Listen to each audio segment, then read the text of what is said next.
Hello everybody, welcome to today's video. If you can give this video 200 likes, I will solve both these questions for you in the comments box. Okay, so let us jump right away into the video. I'm super excited to talk about guesstimates, primarily because, hey, almost every single company that you take, okay, whether it is Swiggy, Zomato, Paytm, McKinsey, BCG, Bain, Microsoft, Uber, all these companies are right now asking guesstimate questions in their interviews. You go and search for, hey, Uber guesstimate questions. You go and search for like, hey, Paytm interviews guesstimates questions. You will find guesstimates questions from each one of these interviews. Okay. With the importance of guesstimates questions actually increasing day by day, you need to know a few basics at least to answer these questions to the best of your abilities in the interviews. So we'll cover through these basics over the next 10-15 minutes. Alright guys, so let us jump right away into the video. The first part of it being, why is a guesstimate important and what are some of the basic things that you need to know before you get into solving actual guesstimates. Okay, so any job that you might do, right, there is no guarantee that you will get 100% of the data to solve any problem. Okay, you might get 50%, 60% data, and you still need to make that decision, right? That ability for you to take a decision even without complete data is being tested through these guesstimates, because the name itself tells that, hey, this is a guess and an estimate, right? So if you do not have 100% of the information that you need, how are you going to proceed forward? So that is what is evaluated through this interview. Now, how are guesstimates being asked in an interview? If you take a 20-minute, 30-minute interview, right, guesstimate could be a small piece of that interview. Like, hey, you're having a whole conversation around, hey, what is the market size for Reliance Jio in India? And the interviewer might ask like, hey, by the way, can you please estimate the total market size within Delhi metropolitan area, right? Or it could be an entire interview for itself for the 30 minutes. So you need to be prepared to answer the question according to the amount of time that you have. Okay. So there are two factors that will influence that. Number one, is it actually a question by itself driving the whole interview, or is it just a part of the interview? And two, how much time do you have to solve these questions? Okay. Now moving forward, there is one super important thing that you need to remember is that, hey, nobody is looking for an exact answer. If the question is, tell me the number of cars in your city that are on the roads right now, you don't need to calculate and say that, hey, there are 8,55,332 cars. Nobody cares about that accurate answer. Okay. What folks are looking forward to is, can you come up with a range in the least amount of time possible? Okay. That is, it is probably between 8,40,000 and 8,60,000. That answer is actually way better than telling, hey, it is 8,55,432, because nobody knows it. Neither you know the answer nor the interviewer knows that answer exactly. Correct. Third thing is that more than the answer itself, the assumptions that you take to get to that final answer, those are more important. You should be able to back up or give a proper reason why you have taken a specific assumption. Okay. So that is the third thing. Number one, make sure that, hey, it is a range. Don't worry about if it is 8,55,000 or 8,56,000. 8,40,000 to 8,60,000 is a perfectly fine answer. Number two, don't worry about the exact answer itself, but probably think more about the specific assumptions that you have taken. Okay. Now let us actually jump in and solve one specific guesstimates problem. Okay. I want you guys to have your pen and paper ready.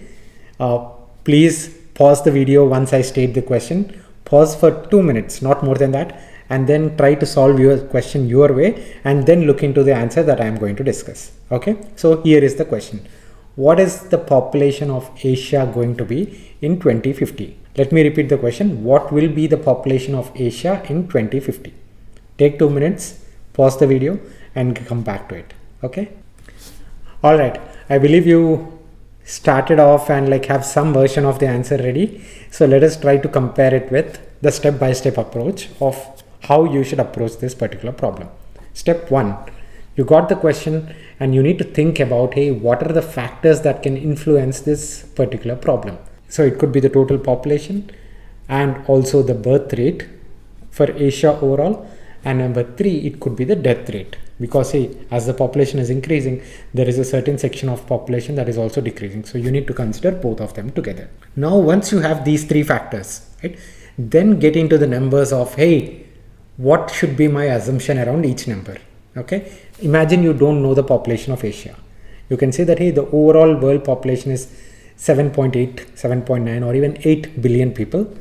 So I will assume Asia to be 50% of it, because the largest countries by population in the world are in Asia right now, China and India. So I'll assume 50% of population in Asia. So it is around, let's say 3.5 to 4 billion. So 4 billion is the population of Asia right now. The second one, what is the birth rate and what is the death rate? Let's say the birth rate is around 3% and the death rate is around 1%. Why is it 3% and why is it 1%? If you see what is the growth rate of India, China year over year, it is growing annually at a rate of 2 to 3% continuously, right? So I'm assuming that, the birth rate itself is 3 and the death rate -1. So the overall comes up to be 3 minus 1 up to 2%. Okay. Now I have these numbers. The step 1, I am aligned on the specific factors that I need to calculate this guesstimate. The second thing, I'm then going and figuring out what are the numbers that I need, right? The third step is then you combine the factors and the numbers, put it in a formula, right? So the formula for calculating the future population from the current population is, the compounded annual growth rate formula, right? You have 30 years from now or 28 years from now, and you put in that formula and you will get to that answer. Or in the interviewer, you can say that, this is the final answer going to look like, okay? Now, a few important things for you to take away. You cannot directly jump into the numbers. Don't say that, the first thing that you are thinking is Asia's population is 4 billion. So I'll immediately multiply the total population of Asia right now times the growth rates times the number of years, and I will get to the final answer. No, that is not how you should think about it. If you are communicating this to the interviewer, your most important task, let me repeat, the most important task for you is that the interviewer actually remembers your answer along with the approach, right? Structure is the most important thing in this kind of a scenario, right? When you don't know something and you're trying to convince somebody, you need to make sure that you have a well-structured answer. And how do you do that? You start off your answer with the formula itself, right? You can say that, by the way, the final answer is going to have this kind of formula. For example, the future population equals to the current population times the compounded growth rate times 30 years or 28 years, right? So that formula is going to be the discussion point. And then the step 2, you can communicate that, by the way, these are the 3 variables that I need. And these 3 variables, I'm looking at these 3 numbers. And the assumptions are, because I'm also living in Asia, I know the growth rates in my family, I know the growth rates in my country and the death rates. So accordingly, I'm coming up with this final answer. Okay, this is a super structured answer. If the interviewer doesn't agree with the factors itself, then they'll tell you and you probably will go back and add a few factors. If the interviewer doesn't agree with you with the numbers, again, the same kind of discussion will happen. But if the interviewer doesn't know where to disagree, what can the poor interviewer do, right? So for you to help the interviewer and also help yourself, be super structured in these interviews. Now, where is it that most of the candidates make mistakes, right? One classic place is that assumption, right? If somebody is asking you, why did you take this specific assumption? It's a very, very, very hard thing to answer, right? You just cannot smile and say that, I don't know. If you don't know the answer and if you just smiled thinking that, the interviewer will go into the next question, please do like the video. I did that a couple of times and I know that feeling, okay? What you need to do is, you need to focus on why you are taking a specific number. All right, focus on your assumptions a lot more, because that will drive the discussion and that will also change the answer. The facts that you are using in the figures won't change the answer. Your assumptions will change the answer. So you need to have a solid reason why you are assuming these things. Important thing, or rather a big myth in this entire process, is that people believe that guesstimate is all about understanding your quantitative ability, right? No, that is not the point.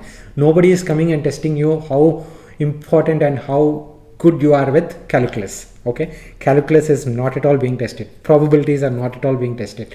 This is all about simple math and the logic. If you're really keen, I will solve both the videos that I have listed at the start of the video in the comments box. Okay, please do like the video. Now, the important point for you is that, hey, it is not about the math portion at all. It is always about your logic. And are you able to explain this logic clearly? Yes, your math is not being tested, but your structure. And if you start with a math formula, that will be a beauty. All right. So try to start with a math formula, and that will help you with the entire interview itself, because the interviewer can follow you very easily. Don't forget that fact. Okay.